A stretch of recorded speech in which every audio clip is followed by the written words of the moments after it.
I'll just give it a second, just give it half a beat to make sure I'm coming out live. Okay, so hopefully I'm coming out live. Let me just make sure that I am before we start whittering away and chatting. Let me just... It certainly looks like it is. Oh, perfect. Good. So, 15 seconds of us grinning. So I'm just gonna...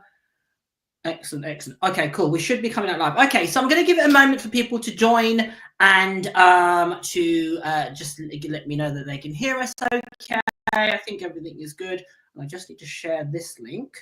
If I copy that to, bear with me, the powers of the internet. Let's make sure that that's coming out all right. Hi, everyone, if you're watching. Yeah. Excellent. All right. Okay, all good. So we've got people joining us. Oh, hang on a second. What can I get rid of that? I might change edit all name. right. Yeah, let's have a look. Okay, excellent. So, good evening, all. Welcome. So this was somewhat of a spontaneous live in terms of going on my main Facebook page. So this live has been planned for a little while. It was originally for a closed group, which is the OTT No More, the Over the Top group, that I'm running currently, which has been running for 6 weeks. And the intention was to have input from Caroline Griffiths. I'll allow her to introduce herself officially shortly and give you a little bit of information about what she does. But the intention was originally to do this on my group. But I thought, you know what, it's such a great opportunity, and Caroline has a wealth of knowledge. She's spoken on my Relabeling Reactivity group quite a while back now, and gave some absolute gems. And I thought, you know what, in the spirit of Christmas, and as we are in the festive period, why not share it with more than one person, or certainly one group, I should say. So I'm just going to make sure that this link is coming out. Excellent. So first off, thank you very much for doing this, Caroline. I appreciate you're in the festive period like so many, so I do appreciate your time. How are you keeping, and how was your Christmas period? All good? Yeah, thank you. Had a great time. Glad to. Sometimes you get a little bit Christmased out, really. It's nice to do some normal stuff, isn't it, really, Go back to work for a day. That's what I said, only the Monday. I said, and then we're forgetting about it again. I've been doing loads today. So for those people that may not know you, let people know what is it you do, and a little bit about your vocation, your day job, so to speak.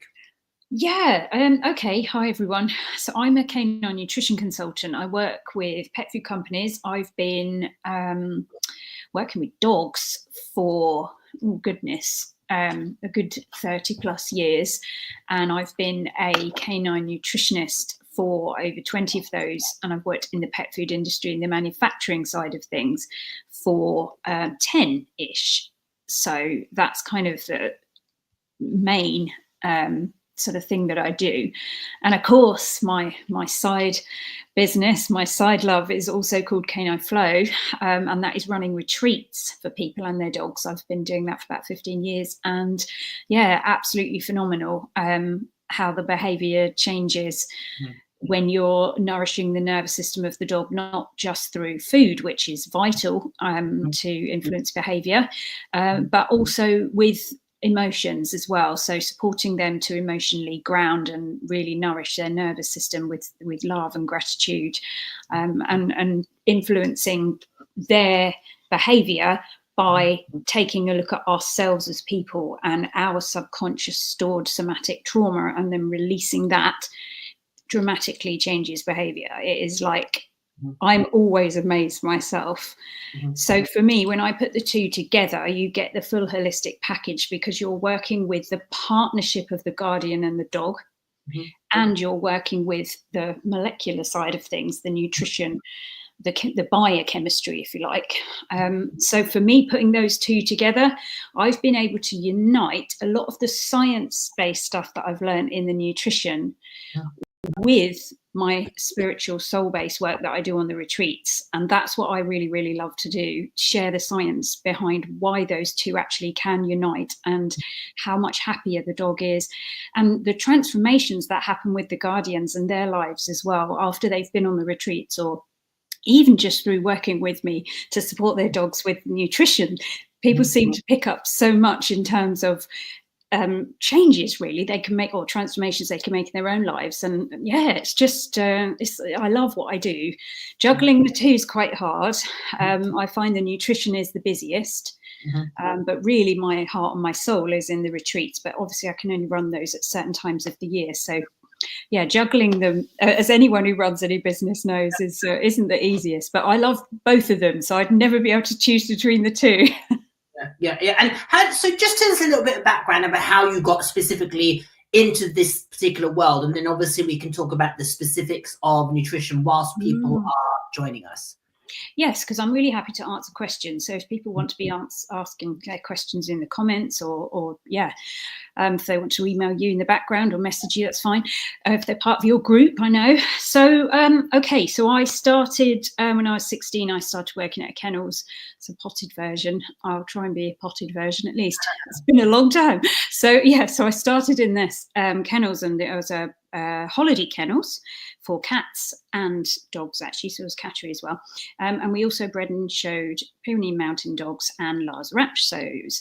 And all the breed and show dogs were raw fed at the time. And I turned up at the age of 16 already. Well, I was vegetarian, and the lady presented me with this great big rack of ribs and says, I want you to cut this up for my Pyrenean. So I said, oh my God, I don't touch meat, kind of thing. Anyway, I soon realized that I had to get over that if I wanted to work with carnivorous beings. So anyway, so yeah, that kind of got me started. And the lady who worked in those kennels was just phenomenal. She taught me so much about natural dog care, about fresh food feeding. Over the sort of 20 odd years I was there, so I kind of was there full-time, part-time, and helping out, that kind of thing, over 20 years. I studied as well. Now, back then in the 90s, there weren't really many courses. I mean, even today, I actually run the only officially regulated canine nutrition course for the layperson that's regulated by Ofqual. Wow. So it's the only one out there at a level 3 diploma. And back then there was nothing like that. So I essentially trained to be a human naturopath, but I would pester vets all the time, and I'd be researching as best I could. The internet was quite dark then. There was like, you could hardly look on it. There was nothing really there. So yeah, so I used to ask the vets, I used to research, and I'd just find out if it was the same with dogs, really. So I kind of self-taught in that respect.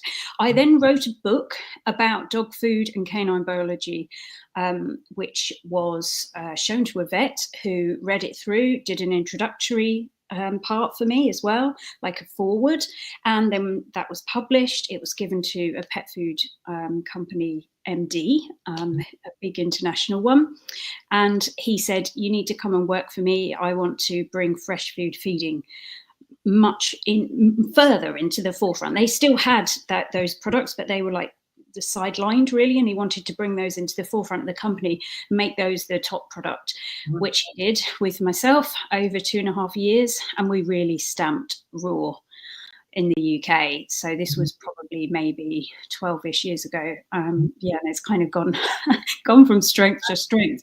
I think it was like 2% of the market was raw and fresh food feeding back then, and now they reckon about 15% or more of the market. Yeah. It's amazing, isn't it? How if you look at even the time that you've been in that world, like, one, to say how certainly raw feeding is such a common place now. It was never, you had tin dog food, you had kibble.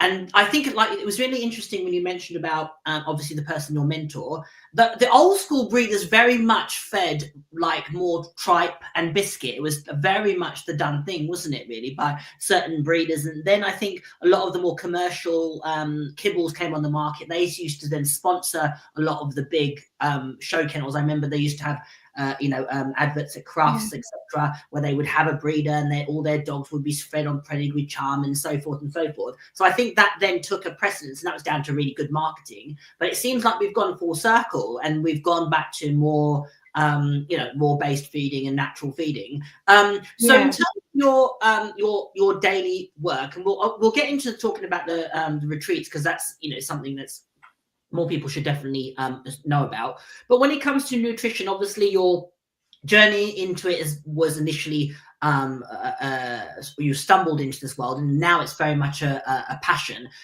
What is your, and you mentioned interesting enough about the two worlds, so the more holistic approach to welfare and versus the science base, and you sort of are the intermediary between the two worlds. How does that work, and how does that come to be? I think just the amount of research I've done, and I've gone, so that's why that happens. Yeah. And I've been able to kind of, sounds like I don't know if that's a good enough answer, but it's like realizations go off, light bulb moments all the time, because you're constantly learning and you want to learn and you're looking for the next thing. And also the more you get into this, it's like things just pop up and you go, oh, okay, I'm going to read that now. Or someone just hands you a study or a book, or tells you about something to watch on YouTube, and you end up on another tangent, and you seem to piece things together. I find anyway that the more interested I am, the more those things find me.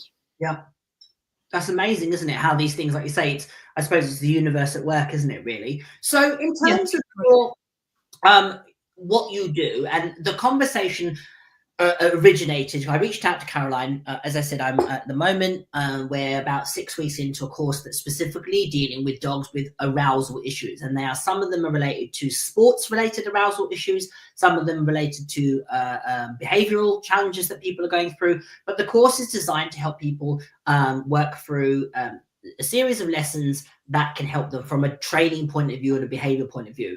But for me, when you're talking about behavior resolution, whether it be for sports or for domestic pets living their best life, you need to look at things holistically.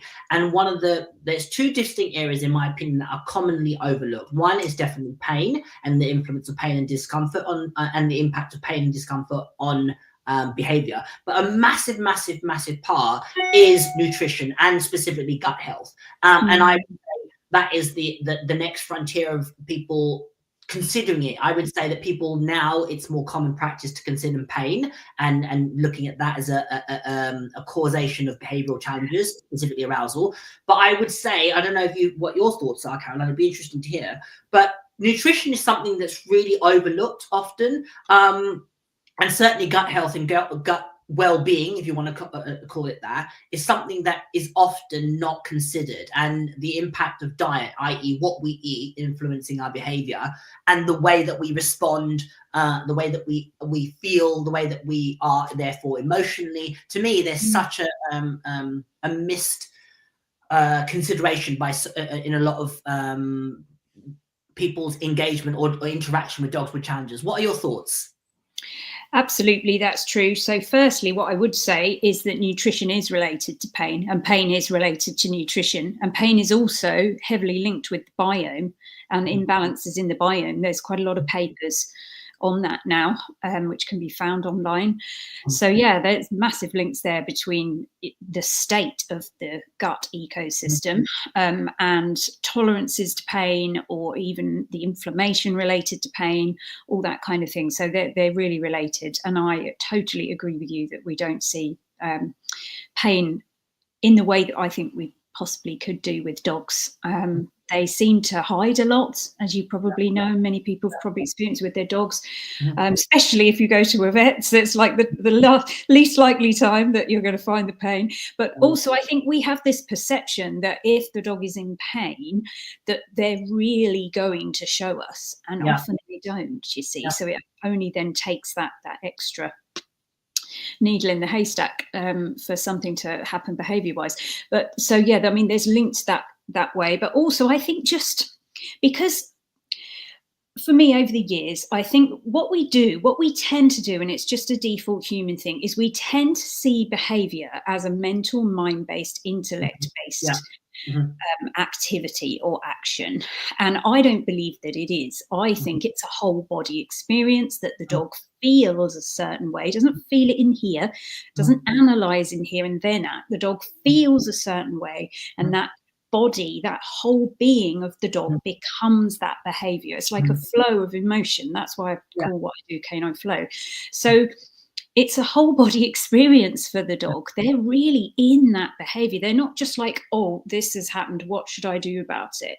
They live in the moment. So because we sort of imagine behavior is happening up here, or with the dog it would be like that way, I think we forget that actually what we eat that's gone down into the body could have that effect. I think it's just as subtle as that as well, in the background, subconsciously. We're not recognizing the impact that food is having on the dog's homeostasis and their state of being. And their state of being is the reason they respond in the way they do to anything.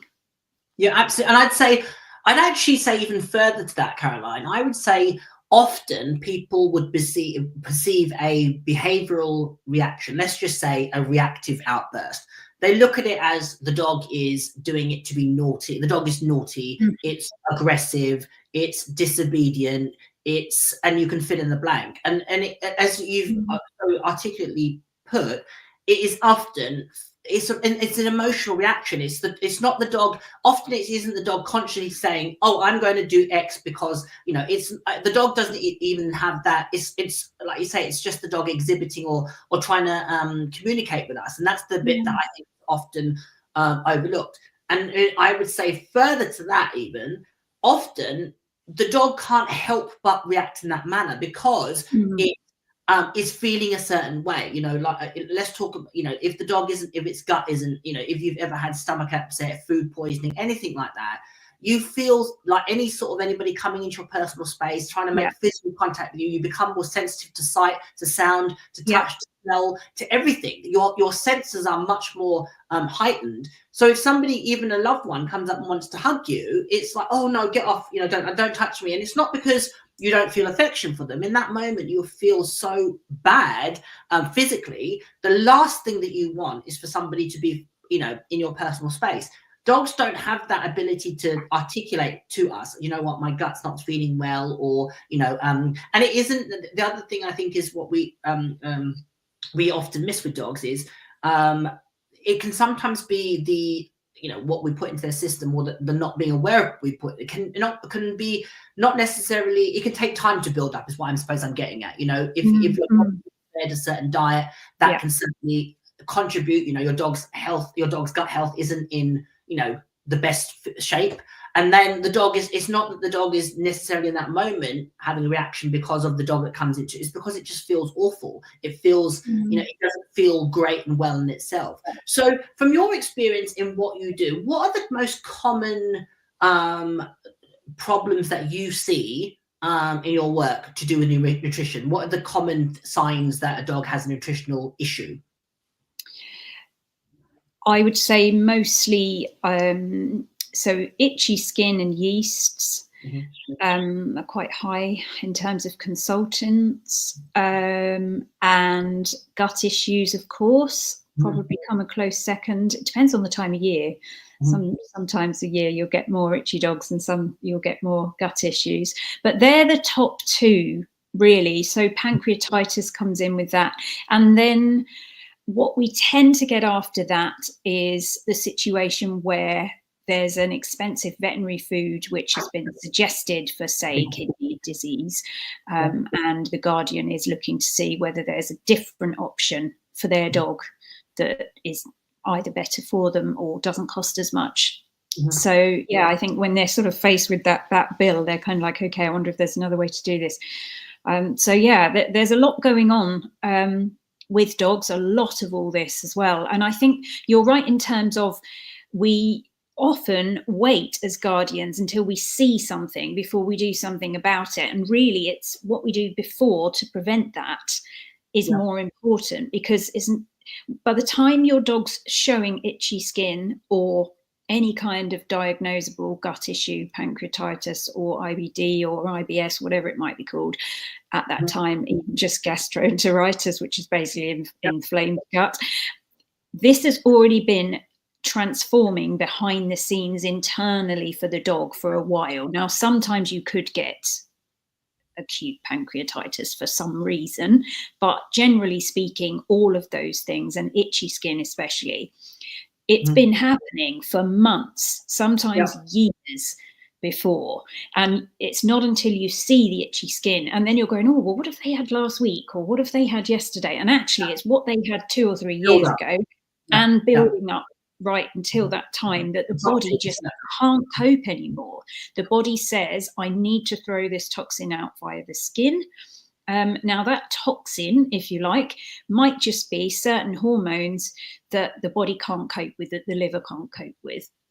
It might be chemicals that are in the food, it might be, but it's more likely going to be something that the body just can't cope with anymore because it's just too full inside. So yeah, we definitely need to be thinking about what can we do to prevent things happening instead of getting to the stage where it already is. What I also see a lot with itchy skin as well is there's groups now, supportive groups on Facebook, which are kind of like good on one hand, but on the other hand, they're often not, because what I see happening is people will ask in a group instead of speaking to somebody like myself, with the presumption that we're going to be like really expensive, and a lot of the time we're not. So they'll try lots themselves first. They might spend lots on supplements. They might spend lots of time doing things like elimination diets, which can go on for months and months. The poor dog isn't getting any better. And really, for me, that we need to stop all that. You need to do that under the guidance of somebody who can really support you. And because what tends to happen then, we blame the food first, and then if changing the food doesn't work, people think, oh, it must be what they call environmental. But actually, and this is a big thing to understand, if a dog has an environmental allergy, it has virtually exactly the same gut issue as the dog that has the food allergy. So it actually makes no difference, apart from avoidance tactics, to know what it is your dog is actually allergic to. What you need to do is work with the dog within, change their biome within, support their liver so that they can clear things more easily and more effectively from their body. So this idea of I must find out the culprit isn't actually doing the dog any good, really, apart from an avoidance tactic, of course. If you know that there's a certain type of barley grass that makes things worse, you can avoid it. But other than that, you still need to do the same thing to the dog. They still need to heal in the same way. The gut biome, the epithelial lining, there's so much needs to change for the dog. So what would that look like then? Okay, so let's just say I come to you and I say, Caroline, my dog, every, all the summer, whenever there's a change in pollen count, and, my dog always has, his coat goes really bad, he gets really itchy skin. What would be the process that how would you help me? Would you need to see the dog? Would you need a stool sample? What would be the process you would undertake? So it depends on the dog, of course. It depends each time what the situation is. The idea is to help the dog clean the body out. So you need to help their liver, which back in the 90s and 2000s, it was all about the liver. These days, that's not the first port of call, generally, that a lot of canine nutritionists will go to, but that still is one of the top things you need to be doing, because if you can support the dog to clear themselves, you're going to have a better chance of helping them. It depends on the severity of it as well. So there may be some topical things that are needed, to put on their skin at the time. Whereas for other dogs, it might just be more subtle and you don't need the topical things.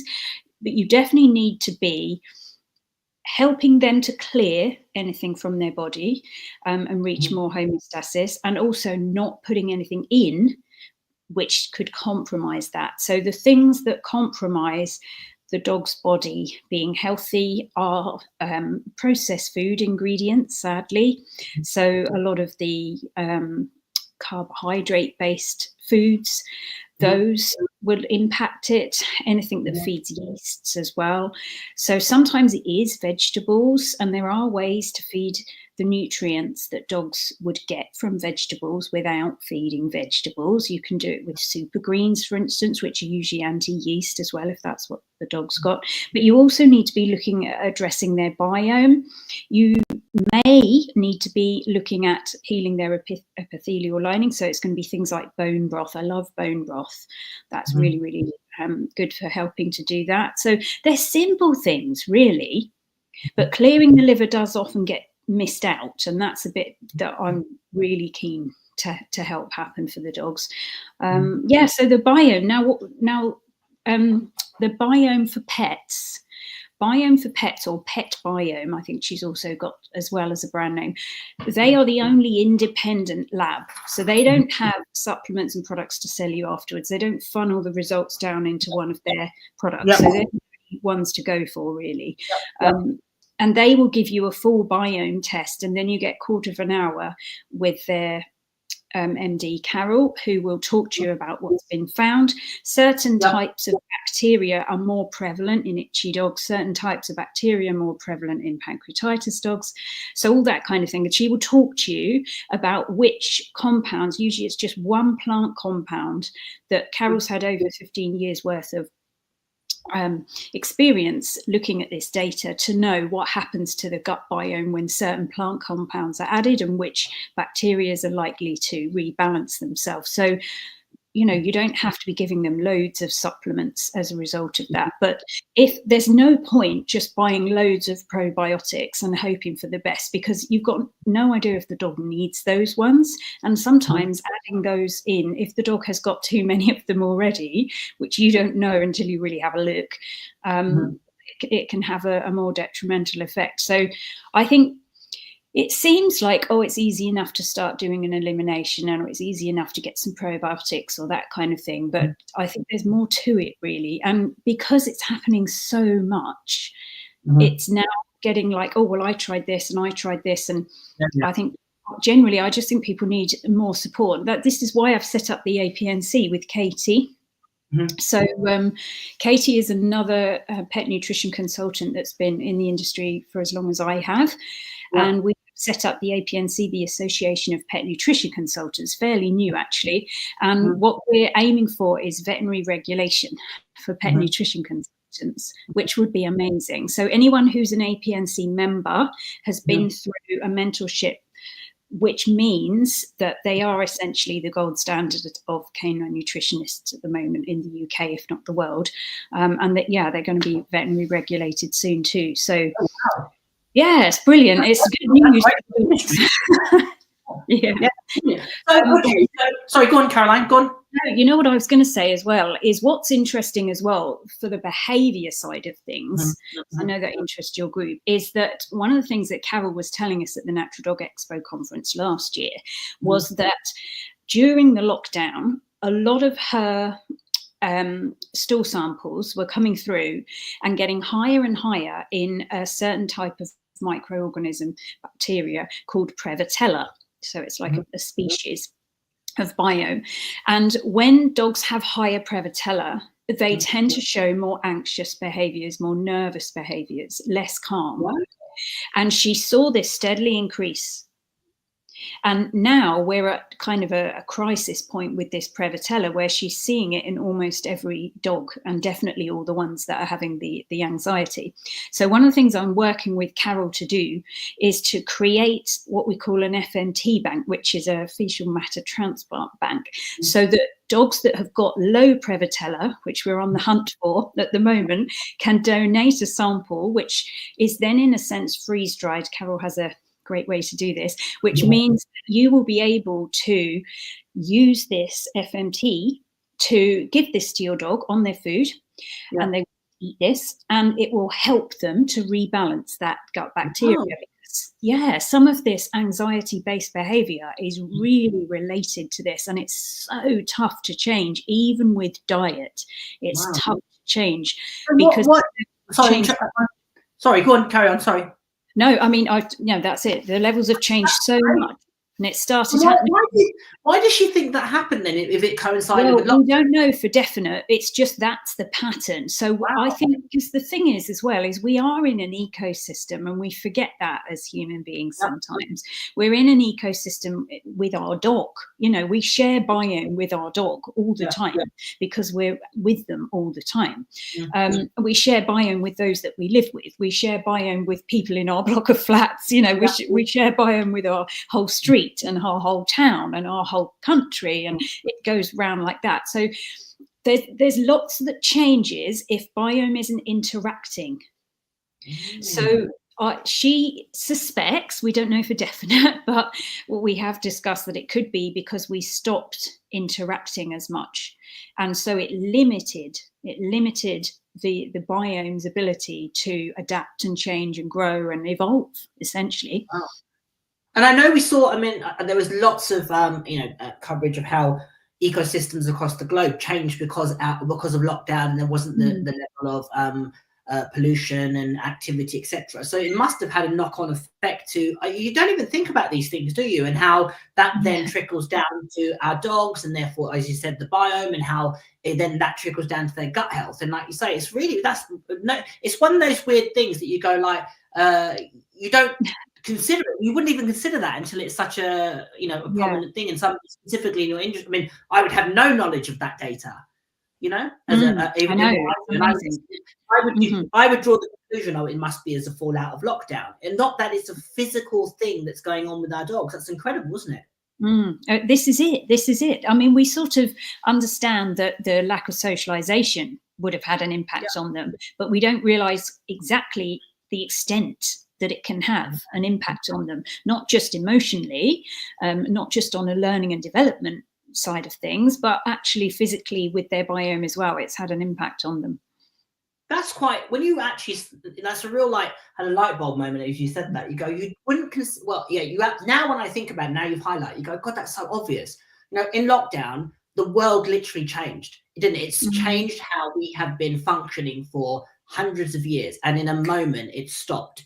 And that must have had a ripple effect to how, like you say, the ecosystem, and then subsequently what bacteria started to grow that probably couldn't previously, and how that trickles down into what, animal like cattle was ingesting, and then that would go into meats and so forth, and chickens and so forth and so forth. You go, wow, when you think of it like that, you go, well, it's quite amazing to think of, one, it's having that awareness, and long term, whether we see now that the world is back in normal, as normal can be, whether there's going to be a subsequent change. That'll be really, really interesting to see the difference. So talking specifically about dogs that you see that are over-aroused, overstimulated, hypervigilant, reactive behavior, as opposed to dogs that are shut down and going maybe withdrawn, what would you say are the common causes of dogs that are over-aroused, that are showing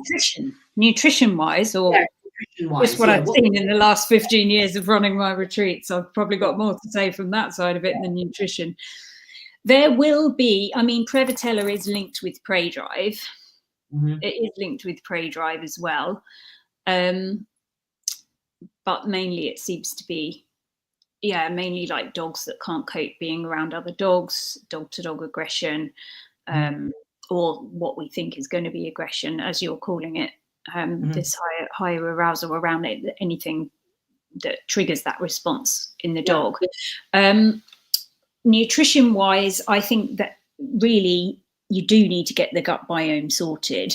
Now, there may be that there's some somatic stuff going on for the dog as well, and they may need to be considering their gut and the inflammation that might be going on there, or any joint inflammation, in which case nutrition is going to play a role in that.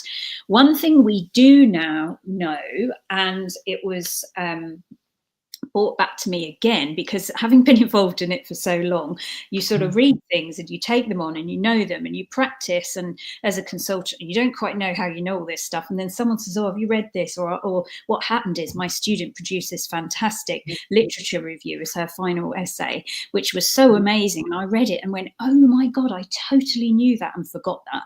Now what she actually showed is that, do you remember when everybody used to talk about carb loading for calmer dogs?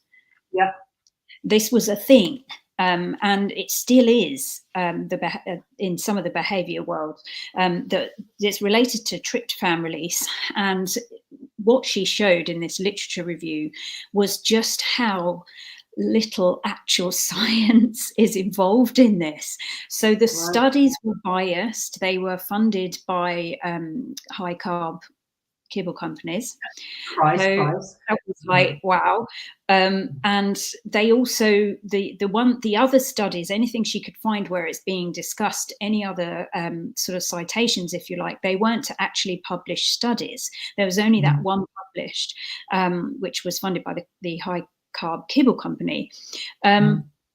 She then was able to show that how they hadn't taken any notice of the other variables. So a variable, for instance, that the dogs in the kennel situation would have potentially calmed down anyway, the longer they stayed in that one particular kennel and the more settled they got in that one particular environment and got used to the noises and the sights and the smells around them. So things like that, the variables weren't included, in which case that's probably why they never actually published those studies. So they were more sort of speculative and initially observational. They weren't an actual study. So yeah, completely debunked this. She did a presentation for myself and the rest of the students on this debunking the sort of carb loading. So what we do know is that carb loading a dog is not going to calm them down long term. Having a more balanced diet that has appropriate protein and definitely also has lots of lipid hydration with calming omega-3s, that's what's needed. Also nourishing their nervous system, so B vitamins, magnesium, these kind of nutrients need to be considered as well. So you can do all that with a fresh food diet. It's incredibly hard to do that with a processed food diet. It really is, because they have lots of inflammatory fats just by nature of how they're cooked, and the fact that omega-3 isn't even on the adult guidelines to be called complete. So the guidelines for a processed food are not complete themselves. So really, we shouldn't be taking that word complete as to mean there's everything the dog needs. So it's very tough to change behavior when you're only feeding a processed food. You will need to be adding things to that processed food. It just, you have to give them everything they need to nourish their nervous system. One of the things, just on that note, is one of the things I loved about when I spoke to you last was you had a really realistic perspective of people have their choices of food. Some people choose raw. Obviously, you and I feed raw. Some people choose not to, for whatever reason. It might be economical, but financial. Obviously, it might be their belief system. For whatever reason, you were what I loved about your talk was you were very non-judgmental. Do the best that you can was your essential take on it, and obviously try to be as informed as you possibly can about what you feed your dog. So on the note on that vein, obviously, a lot of foods don't have the missing factors that are going to make a difference. How can people that are watching this, one is, how can they figure out what their dog is lacking? How are they going to start the process of unpacking what can sometimes be a huge puzzle? How are they going to go about doing that? For example, I feed my dog X kibble. He's really showing consistently over aroused behavior. I'm going to be a little bit let's just say I feed a dog food with brightly coloured little chunks in it that you can get from most supermarkets. What is your advice to me? How am I going to figure this out, Caroline? So you need to go up the ladder really from that. And any step up the ladder is going to be better, but for different reasons. Now, until you get to the ladder, what I would call the next best thing to raw, which is fresh cooked food, so a homemade dinner or one of these ready-made, lightly cooked, fresh whole foods.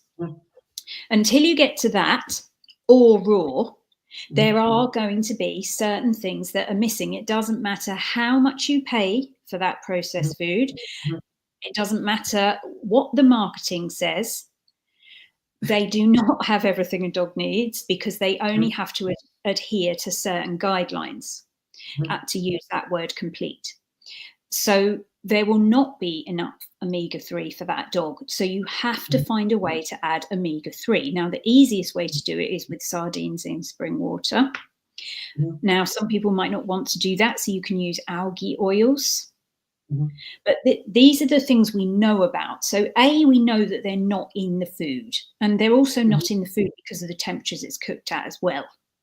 So we also know scientifically that they address the nervous system balance. So we know that with kids. I mean, Dr. Patrick Holford, I mean, he's got books and books and books about how it affects the cells, and their cells don't work any different to ours.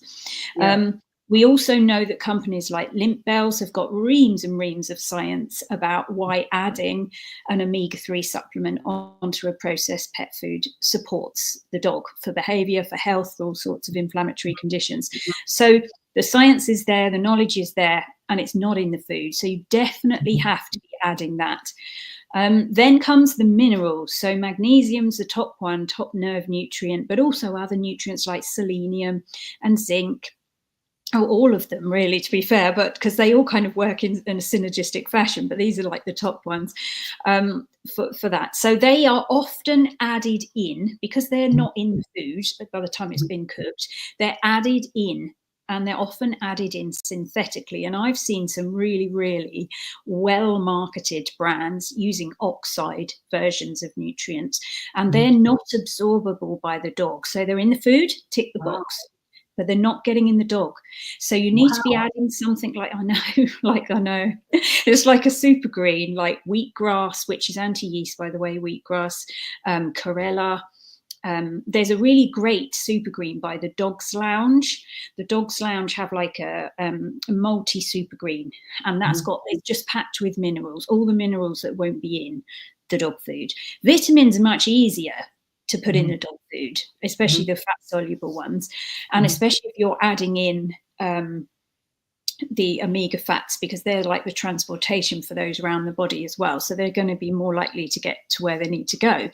Now, the type of vitamin, especially vitamin D, that they add can impact it, and sometimes vitamin E. So it's when you talk about unpacking it, it's incredibly difficult to do. Nature did that for us. So we have to kind of have an understanding of what might not be in a processed food. And this omega-3 situation isn't even just, as I said, there's kids involved. It isn't even just dogs. You know, there's so much science behind how children can be supported by eating more omega-3s, and ourselves as well. So, you know, that's part of it, I think. So you definitely have to add some of the omegas. You definitely have to add some super greens. You may find that eggs are supportive for extra choline as well. So extra protein. There's so many things you could add. I find that by the time you've added all this stuff, there's more nutrition in what you've added than what you added onto. And what can happen with what you add it onto, depending on how far up the ladder that food is. So if it's a grain-free food, it can often be better, but it depends what they've added. Like a potato one's probably the better one, because even though that might send the blood sugar higher, that will have less of what we call phytic acid. So phytic acids block mineral absorption in the body.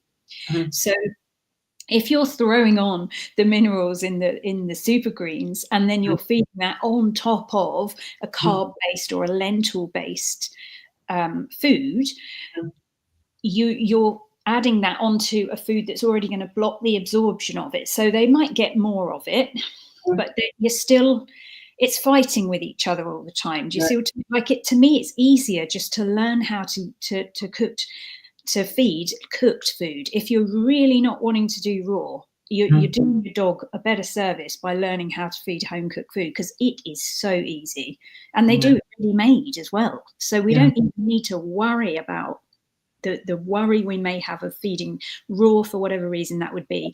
We can feed a lightly cooked version.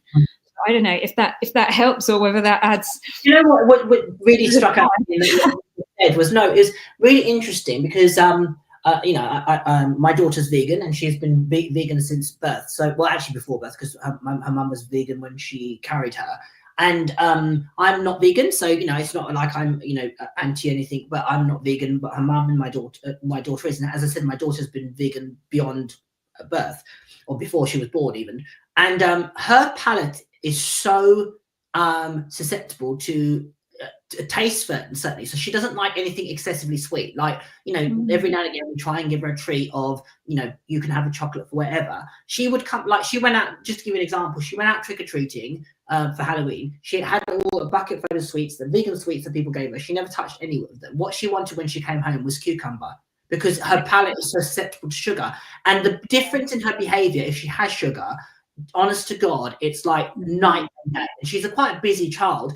Honestly, she goes to the point of where if you didn't know better, you would say she's on some sort of medication, like the point of arousal. Like her arousal spike, if she has sugar, is ridiculous. It's like she gets really like tetchy and really hyper and really what we call, you know, just goes in with what you call silly. But it's definitely changing her behavior. And you can almost pinpoint, like when she has it, give her half an hour, and bang, she's going to be clucking like honest to God, it's really quite eerie. And actually, you know, I was a police officer and I worked with, you know, a lot extensively with people with on drugs, and she looks like she's intoxicated. Honest to God, she starts behaving like that. It's really well, she is really.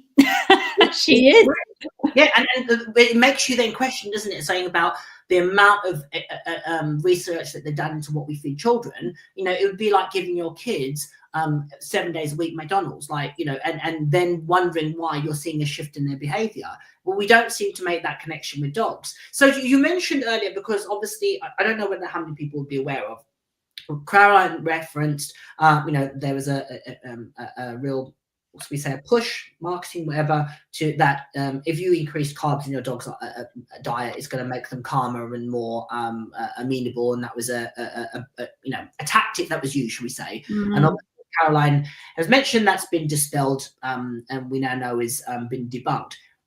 How about the thoughts of dogs having excessive protein? So a really high level of protein in their diet. Does that lead to an over-aroused dog that's going to be hyper and running around like a headless chicken? The only way that could happen is if you're feeding processed food. Because in a fresh diet, the moisture and the lipid hydration are not going to let that happen. You'd have to dry the meat and take them out. I mean, when you go and eat a, you know, T-bone steak you pay 30 quid for at a restaurant, it's still about 60 to 70% water. So that can only happen on processed food. So effectively what we're saying is, if we feed dehydrated protein at too high levels, will it cause problems? Well, that's like a no-brainer. Of course it would do, but then you have to say, well, what do we class as high protein? So it's going to be on an individual dog basis. And what the issue isn't the fact it's high protein. The issue is it's dehydrated protein with no lipid hydration, so no omega fats, which we know are scientifically proven to support calm behavior. So they have, you know, you've given too much of the problem and taken away the answer. So yeah, I can see that. The flip side of the carb loading would say that, because it was a processed food based study. Yeah. So okay, I have a dog. Let's say a lot of the people in the group have a sports background. Is there an appropriate way to feed your dog when you are, like, for example, a canine athlete? You know, a lot of them do agility, they do dog sport, they do obedience, they do high level competition, and even just being a dog sports enthusiast. Is there an appropriate way to feed your dog that will help it on game day, for example, or to help it be at its best? Not from a physical point of view, but physical and emotional point of view. What is your take on that? Yes. So if they are a healthy dog with a good state of being, that's what you're looking for, who you can then top up with a little bit of extra good fats for energy. That's what you're looking for, really. You'd still need to have that healthy dog in the first place, that you then say, well, I'm going to give you some extra good fats today, which you're going to go and burn off doing whatever you do. And then maybe tomorrow you don't do that activity, so you don't get them, that kind of thing. And I think in the gun dog and agility world, they sort of do that anyway. But I would say you need to have a dog that's healthy in the first place, because that dog has to have a good recovery period. That dog has hopefully to not have any internal tiny ligament or muscle or fascia injuries that might affect them. And you're not going to see those inside, but actually the type of diet they're eating might be contributing to those not reducing in inflammation. So the next week you go off to do whatever it is you normally do with them, then that's made worse. And then that's a little bit like what we were talking about earlier, where it's like a build-up of stuff that you can't see, but it's due to the dog not being in a healthy state when they do that activity. That's such a little gem that, it's like that whole domino effect of what you were saying again. So just so to I suppose to highlight that point, essentially what Caroline is saying, having a dog that is physically healthy. I have a healthy dog and it's a sports dog, but because I'm not necessarily feeding it the correct nutrition to get it at its best in competition, that dog is obviously it's under a lot of level of physical pressure and stress, and whether not stressing in terms of you're challenging its body, if it's a sports dog, you're going to be asking it to exert itself, etc. The dog is going to be putting its body under a level of physical stress, which is going to cause its muscles to to be strained, etc. Not in a bad way, but that's the byproduct of physical exercise.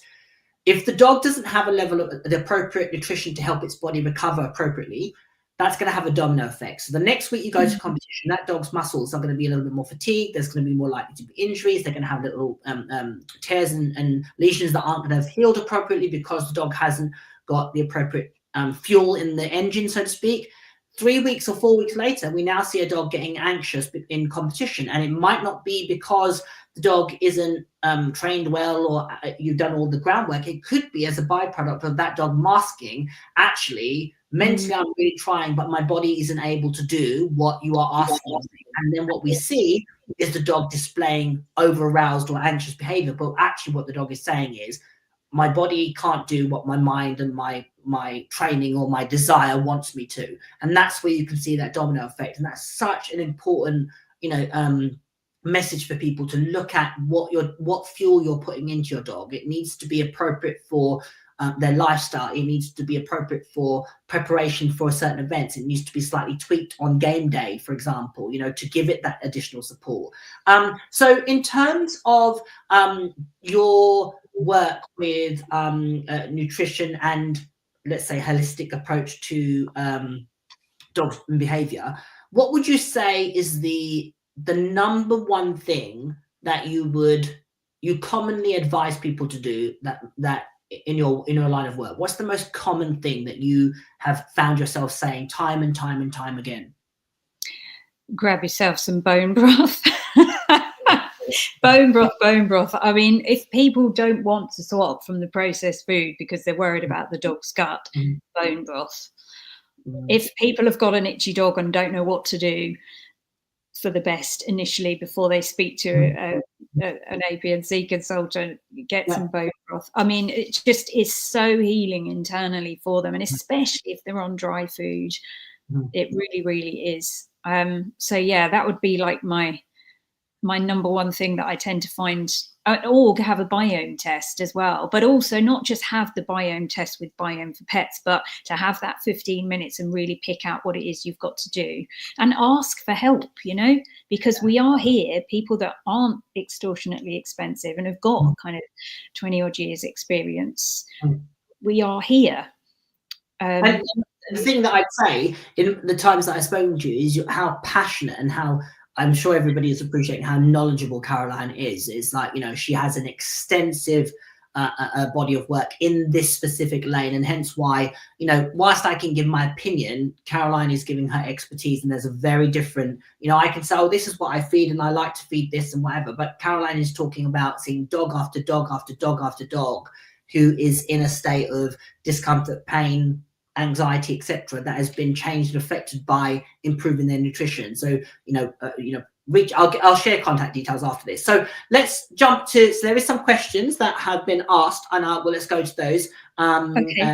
And we'll see how we get on. Okay, so let's have a quick look. So a question was asked from Janet Wilson on the OTT No More group.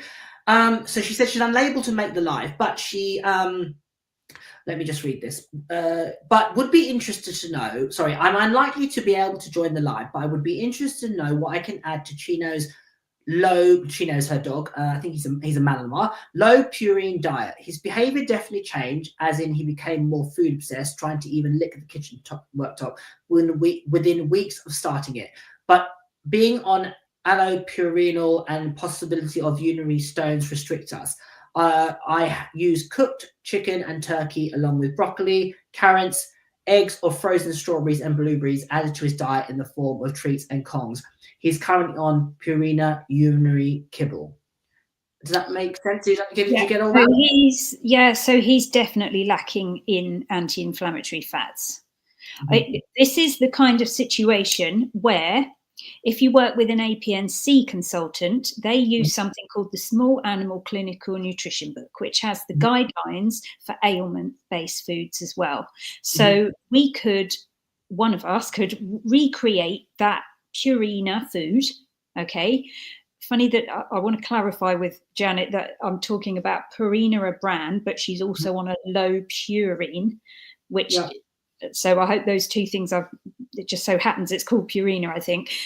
We could recreate that in a fresh, either lightly cooked or raw, balanced diet for that dog, which would mean that all the other things that are missing from a processed food would be present in the bowl, but the food in the bowl would still match the guidelines, the nutrient guidelines, because there'll be certain things, apart from the purines, if the crystals are involved, there'll be certain things that are reduced. Sometimes it's magnesium, without knowing it more, it's difficult to say, but we can match that essentially. That's what we train our APNC consultants to do. So there's no need for him to be on that processed food. And the other thing we have to understand about processed food is, and this is certainly the case in the UK, is that at the moment the EU only permit one type of calcium to go into any and every type of processed food.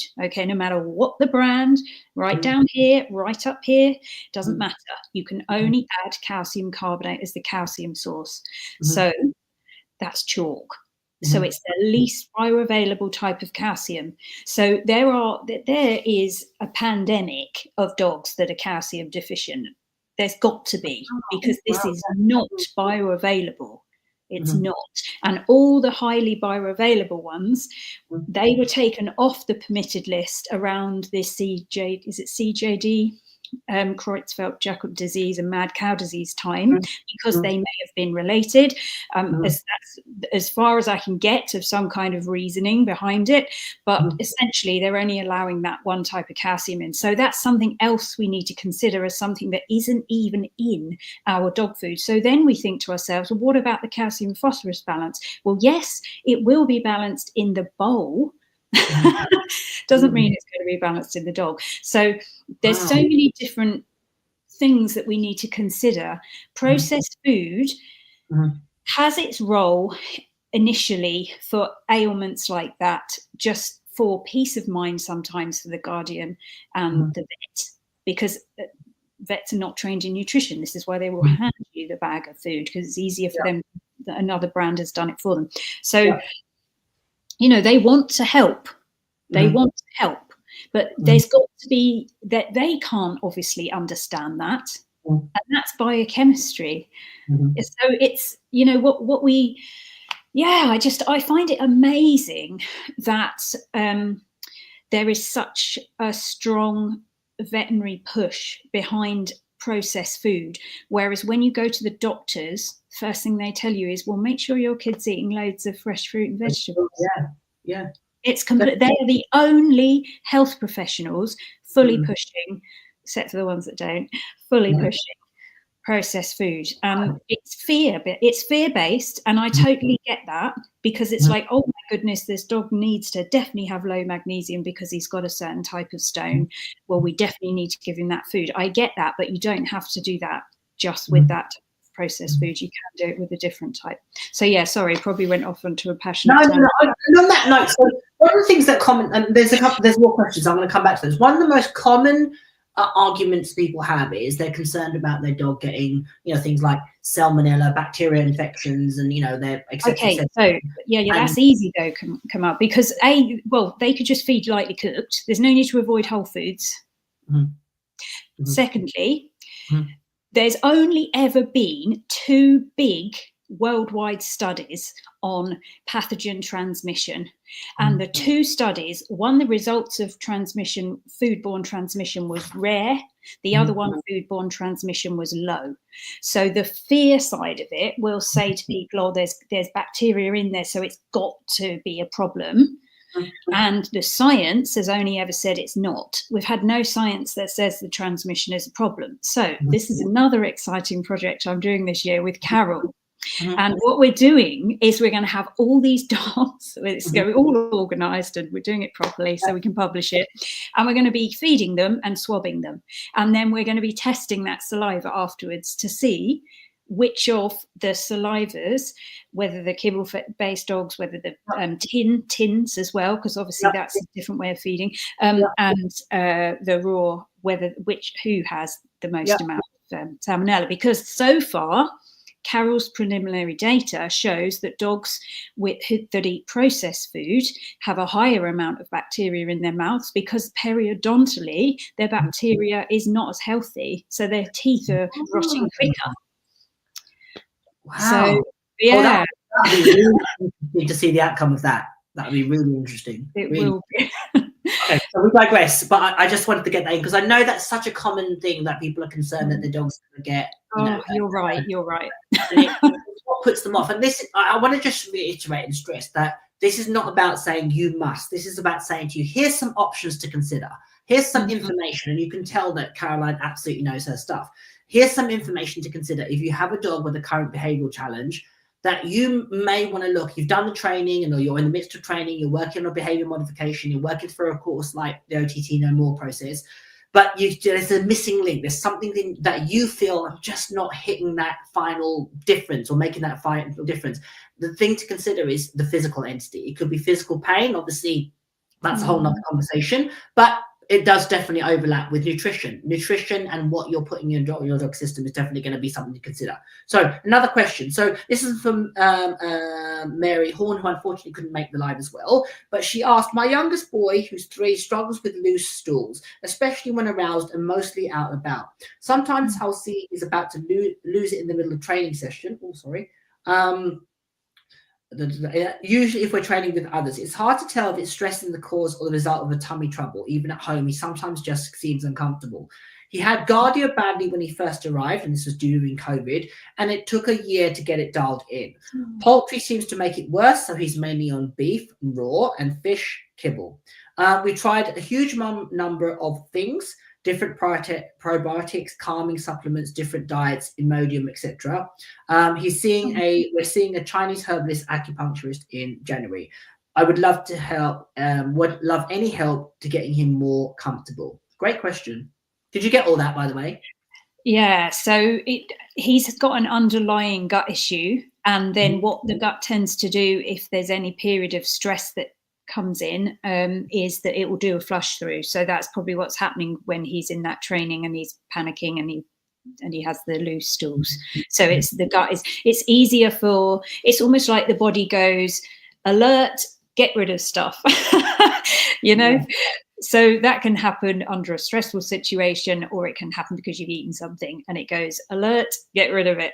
So that's just a flush through happening, but it's because of something underlying. I would imagine the medication or either the Gardia, and the reason the Gardia was there in the first place, plus the medication given to clear the Gardia, because wormers, I have come to the conclusion, the antithelmintic properties must do damage to the gut, because I have had dogs I've worked with for months and we've completely cleared their itchy skin. And then later on, they'll say 6 months later, they'll say, oh, it's come back. And I'll say, well, what's changed? I wormed them. And that's all that changed. But that ecosystem has been altered again, and the biome gets affected as well. So I would imagine that you need to go back, really, I would say, Mary, to when this started and how can you heal the gut lining. And definitely I would move away, because I suspect the reason you're giving the fish kibble is partly because the protein is an easy one for him, and also because you think it's high in omegas, which it's not. That's all marketing, because they get cooked out, so it's in the original food before it's made into the kibble, but it's not actually in the final product. So yeah, I would look at his food, see if you can get him onto something fresher, and bone broth as well. I was just going to say, do you think bone broth would help that dog? Yeah, bone broth would definitely. Bone broth would. Even just adding bone broth initially to start with would make a difference. But yeah, it's so difficult to just give the answer on this kind of. I mean, I'm happy to give what I can, but I want to help. Now, what I will do is, obviously, I'm going to share details with people watching of Caroline if you want to reach out to her for further information, because obviously there's only so much Caroline can give via somebody's assessment. It needs to be lots of questions and to and froing, but I will give contact details.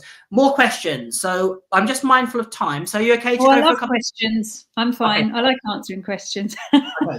So Laurie asked, I'm struggling with gut issues and very itchy skin in my 7-month-old pup, who's had a lot of OTT behavior, has spent most of his life trying to figure out how to help him.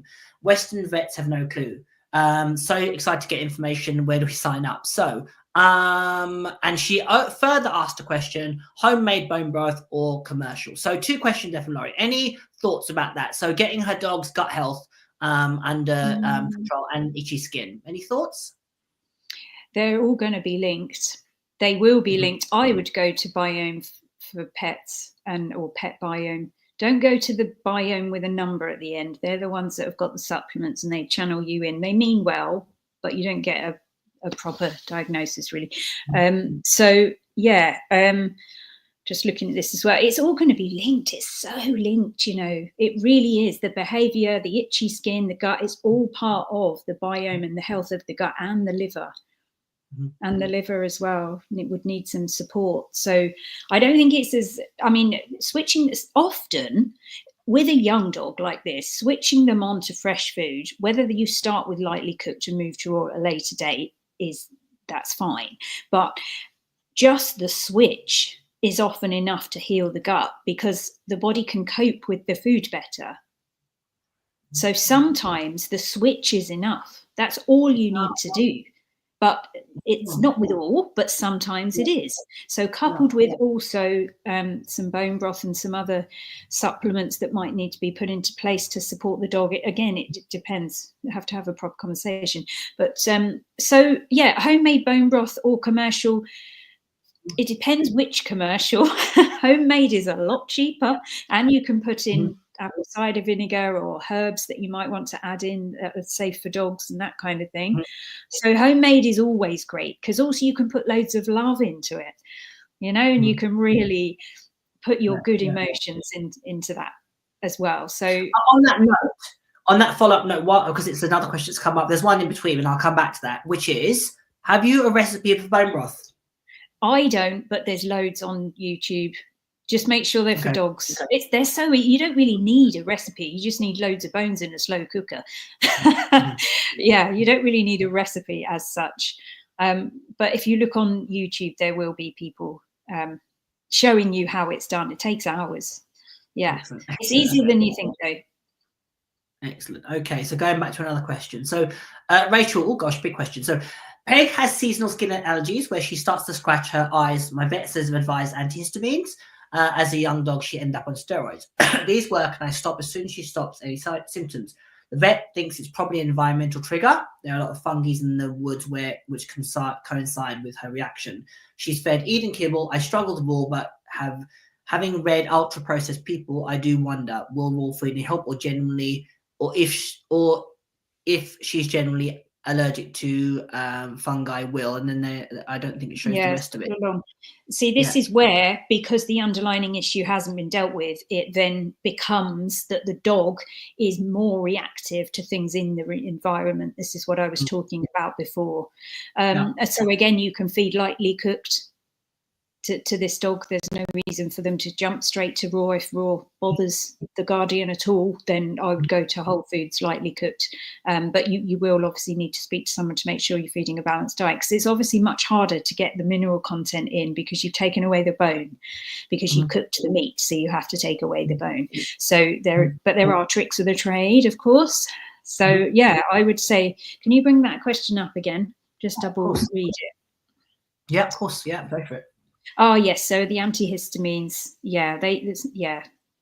So I would say this is going to be something that's been going on for quite a while.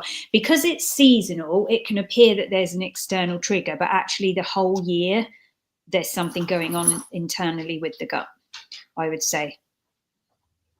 Very good. Yeah. That's good. So definitely worth considering. That's a good one. Good. Thank you, Rachel. So, where are we up to? Oh, Laurie just added, he's been in raw food his entire life. That was interesting. Okay. Mm. That would be interesting then. So we need to see, the thing is, with these young dogs, this is where the biome imbalances come in, and often switching to fresh food addresses the balance, but it doesn't always do it, especially the latest sets of data that Carol's been getting. There's been such huge shifts that you do need to find other ways to support them. This is why we're looking at doing the FMT, because it's just different now. Since 2020, the food is not doing everything, but also there's tweaks you can make to a raw food diet as well. So the dog can be on grass-fed, grass-finished meat, which is tons better than industrially farmed. Certain proteins as well, which you don't necessarily need to do an elimination diet to find those out. So there will be things to do, and certain plants. So yeah, there'll be ways to support the dog. Definitely. Very good. Okay, let's Jen C. Okay, she said, I cook my own food. I use either beef or something. Kangaroo. I get from a fresh meat supply. I add veggies, beetroot, kale, carrots, sweet potato, veggies. I add the bone broth while I'm slow cooking. Is this okay? I should be adding bone broth after cooking. That's fine. You can add the bone broth whenever, really. Well, that sounds like a great diet there. The better dogs have got. Yeah, not much vitamin E though. It's difficult. See, this is the thing. There's not much in vegetables apart from the prebiotic side of it, the fiber side of it. So some of that you could lose. I mean, I'd lose the carrots. It depends how much. Don't know how much, but I'd lose the carrots anyway. But yeah, so you probably need to get some vitamin E in there. Don't know if the dog's having any other protein types, having any higher omega meats, or whether the beef. What would be a source of vitamin E? So vitamin E is high in wheatgrass, in wheat germ, in sunflower seeds. It's just all the things that you'd think of as vitamin E, even for people, but it's more difficult to get it into dogs. So when they're having grass-fed meats, they have more vitamin E because it's in the meat, because grass-fed cows have a higher content of vitamin E in their meat because they're healthier. So it's not just about what you eat anymore. It's about what you ate. Yeah, absolutely. Really good. Okay. Jilly just said, fantastic life. Can you advise for humans? That'd be another conversation. Sort of.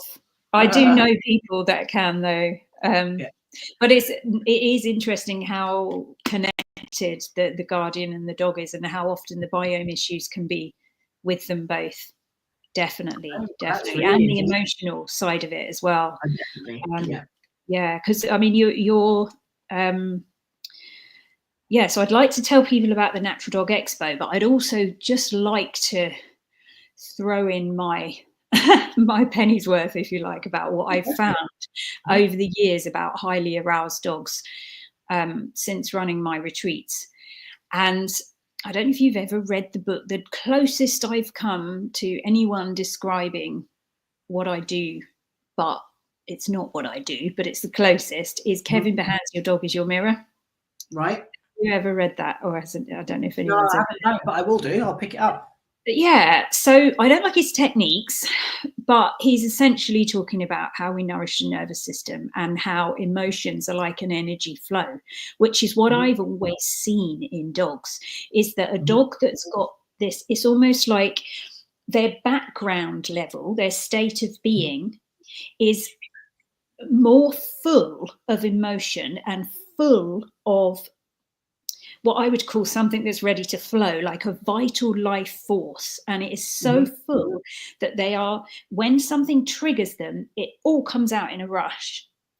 Now, what I found is that by helping a dog to be more resilient to the emotions that they're feeling, they don't have this pent up emotion that then comes out in a rush in certain situations. And I suppose, in a way, you could make this akin to some of the ways some people talk about children and even us, I suppose, as adults. But we have our brain that can justify, and you'd like to think the brain would step in and be like, that's not morally right, punching that person, whereas for the dog, they so live in the moment. They're living and breathing this feeling that's come up in them so strong that it has to be grounded out of them. And that's why I love enrichment so much, which I'm sure you do get people do. But I don't think people realize quite how important enrichment is, and I don't think they do enough of it, even if they're thinking that they're doing it. Because for me, a dog is feeling grounding, and most of the time they're going, who can I give my energy to? Oh, you'll have my energy, or you'll have my energy, you'll have my energy. And puppies are worse because their vital life force flow is really full. And for me, when they're given a chance to ground their emotions, they are calmer in general. And that's what I think we seem to miss. So that's one part of it, is allowing a dog to ground their emotions out. And if we're walking down the road and we're not allowing them to sniff because we're in a hurry, they're not grounding. They're taking that emotion with them, and it's come up to be ground, and then come around the corner, another dog, whoa, all that emotion. It's like a magnetic force. It's that strong. The Institute of Heart Math have proven that the emotions can be measured 3 foot away from the body. They're like a magnetic charge, and they're measured from the heart. So they're like a magnetic charge around you. This is why people say, I can feel when you're fed up, I can feel when you're angry, or I can feel when you're really happy, or your laughter's infectious, or all this, because they literally can. And the dogs have the biggest heart per body mass of any creature walking the planet. So they're like magnets of emotion walking around. Is it any wonder then that the magnetic charges are going to want to go towards something? So for me, it's supporting the dog to do something with those charges of emotion that come up inside them. So, and also to prevent those charges of emotion from building up in the first place, which obviously food helps with that. Then addressing any pain they might be feeling will be helping with that. But I think also how we are around them is a massive part of reducing the charge in the dog, because we have it in us. So it's like the calmer we can be, consciously but subconsciously, what's going on for us, and this is what's in Kevin's book as well, is amazing. Like, we carry as human beings so much guilt inside us. We carry so much historical sadness. We carry so much. Some people are so fed up with life. Like, I can remember there was a lady on my retreat once, and she was so fed up with life. She'd kind of retired, and the world wasn't as great as it was when she was a kid. I mean, even at our age, we say, I remember in the 80s. And, you can imagine for her, and she was so fed up with the world, and her dog had loads of separation anxiety. And she couldn't even go to the loo without the dog being there, and all that kind of thing. And essentially what we did is we worked on her connection with the dog, because what was happening is she was so fed up, her heart was closed, so the dog couldn't connect with her. So the dog was trying to ground their emotions on her on a daily basis all the time. And there was this wall of emotion, this charge of emotion, and the dog couldn't get through it. So even though the lady said she loved the dog, mentally she did love the dog. I'm sure emotionally she did. She, gave him the best diet ever. She came on a blimmin' retreat to sit and meditate with the dog. This is how much she loved her. And the dog was a rescue in the first place. So she'd done wonderful things. The dog couldn't get in to connect with her and give the energy because of the wall, this heart wall that the guardian had.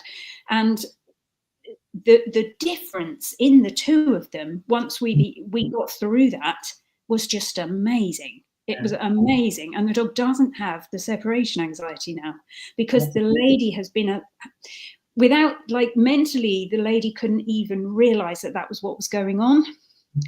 It's very difficult sometimes to kind of explain it, because it's so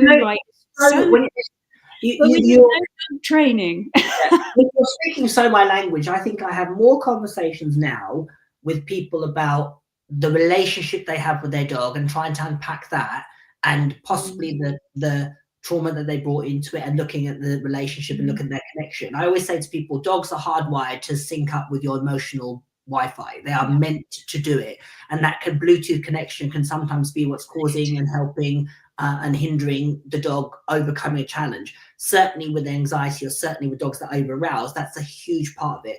I love the fact that you talked about enrichment. And on the course, there's a specific, I talk about enrichment and the importance of considering enrichment. There's only so many hours in the day. People have busy lives. Finding ways to emotionally satisfy your dog and physically stimulate your dog is such a huge part of creating a dog that is, for want of a better term, calm and content in themselves. And I say, for me, I always say to people, don't try and aspire for calmness. Try to aspire for contentment. If your dog is content, calmness is a byproduct of a dog that has really had all its needs met, not just train it to sit and down. That's like the easy stuff. That's like trivial crap, to be honest. That's the emotion, the owners. Look at the relationship you have. Is that dog having its needs met? Emotionally, I talk about the 5 E's. Emotional stability is one of them. Education, enrichment, exercise, entertainment. All of that is going to create a happy, well-adjusted dog. And a massive part of that is what you are putting into their system. And that doesn't just mean via their mouth. That's what's in their system. Yeah, exactly. I love the fact that you said that, Caroline. I really do. It's so key, because obviously raw meaty bones is the ultimate enrichment as well, which it allows them. And you're right, I call it contentment. I don't believe that we're mentally stimulating the dog when they're doing canine enrichment. We're doing completely the opposite. We're actually stopping their mind from working and allowing them to emotionally ground through their paws and their mouth.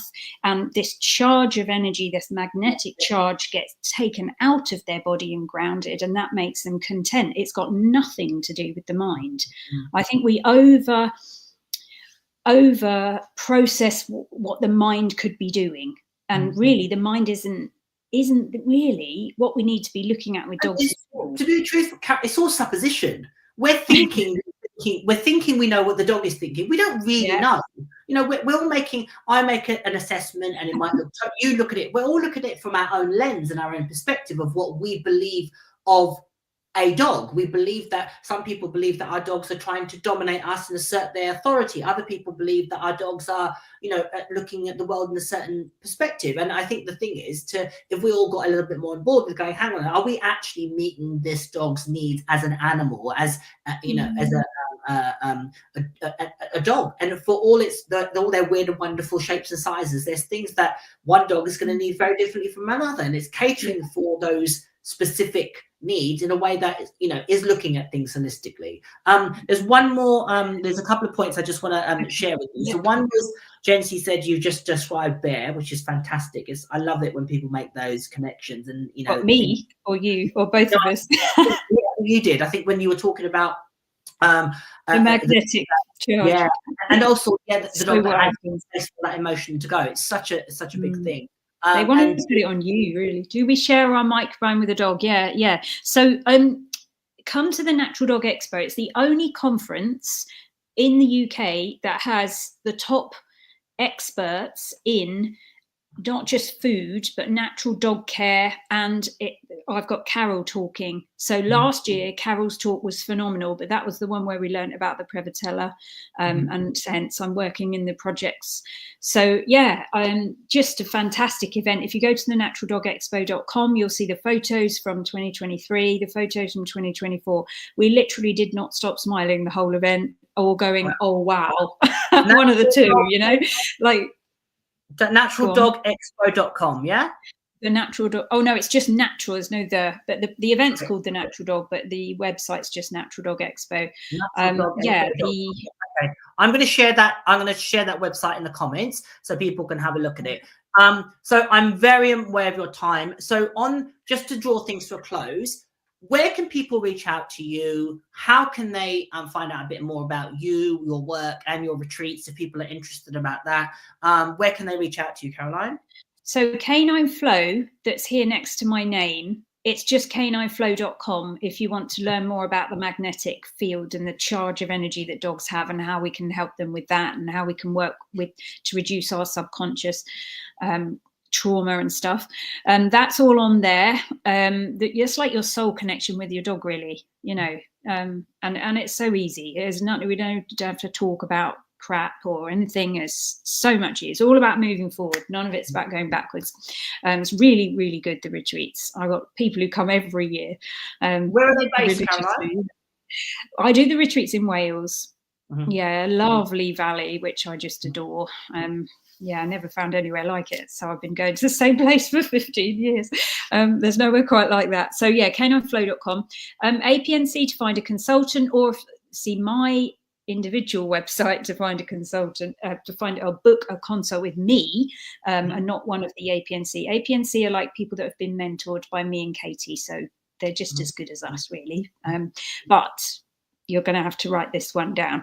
So mine is Canine Holistic Science Academy. Canine Holistic Science Academy. So that is my level 3 Ofqual regulated diploma as well. If you want to take the Canine Nutrition level 3 diploma, you can. You get to learn. Caroline? Yeah, it is. Yeah. Scienceacademy.com. Yeah. Okay, cool. You get to learn with me. I'm starting that again in March. Excellent. Canine Click. I've shared all those links in the comments. Hopefully people pick them up.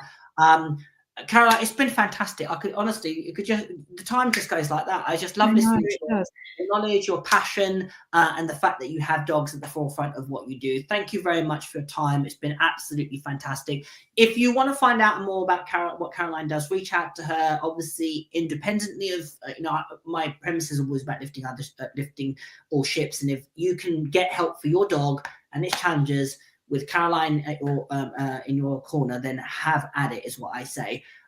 Whatever you're doing, have a fantastic new year, everybody. Be safe. Looking forward to sharing lots more with you in 2025, and certainly open the doors to OTT No More if it's something that you struggled with your dog. Thank you again, Caroline. It's been absolutely fantastic. Thank you.